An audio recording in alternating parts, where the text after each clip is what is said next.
شاہ محمود قریشی کے جسمانی ریمانڈ پر محفوظ فیصلہ سنا دیا گیا۔ السلام علیکم ناظرین، میں ہوں شہاب خان اور آپ دیکھ رہے ہیں M P News. G H Q حملہ کیس میں گرفتار تحریک انصاف کے وائس چیئرمین شاہ محمود قریشی کے جسمانی ریمانڈ پر محفوظ فیصلہ سنا دیا گیا۔ عدالت نے شاہ محمود قریشی کے جسمانی ریمانڈ کی استدعا مسترد کر دی اور انہیں جوڈیشل ریمانڈ پر اڈیالہ جیل بھیجنے کا حکم دے دیا۔ ایڈیشنل سیشن جج جہانگیر علی نے محفوظ فیصلہ سنایا۔ پولیس شاہ محمود قریشی کو لے کر اڈیالہ جیل روانہ ہو گئی۔ بعد ازاں شاہ محمود قریشی نے عدالت میں اپنے بیان میں کہا کہ میں نے پاکستان کا عالمی سطح پر مقدمہ لڑا، پاکستان اور اداروں کی دنیا میں صفایا دیتا رہا، کیا یہ انصاف ہے؟ Vice chairman P T I Shah Mahmood Qureshi نے کہا کہ رات بھر مجھے انتہائی ٹھنڈے کمرے میں رکھا گیا۔ 9 مئی کو راولپنڈی تو کیا پنجاب میں بھی نہیں تھا۔ ان کا کہنا تھا کہ میری حالت خراب تھی، طبی امداد کی استدعا کی لیکن پولیس افسران انکاری ہو گئے۔ بہت شکریہ۔ مزید خبروں اور اپڈیٹس کے لیے دیکھتے رہیے ایم پی نیوز۔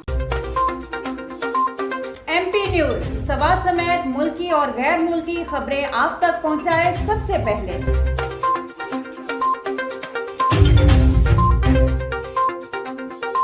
دن بھر کی تازہ ترین خبریں ہوں یا عوامی مسائل ہوں، ایم پی نیوز کی سکرین پر سب سے پہلے۔ سیاسی میدان ہو یا ہو کھیل کا میدان، ہم پہنچائیں گے سب سے پہلے خبر ایم پی نیوز پر۔ اب آپ کی آواز بنے گا ایم پی نیوز سب سے پہلے، تو ابھی فیس بک پر اور یوٹیوب پر سبسکرائب کیجیے ایم پی نیوز کو۔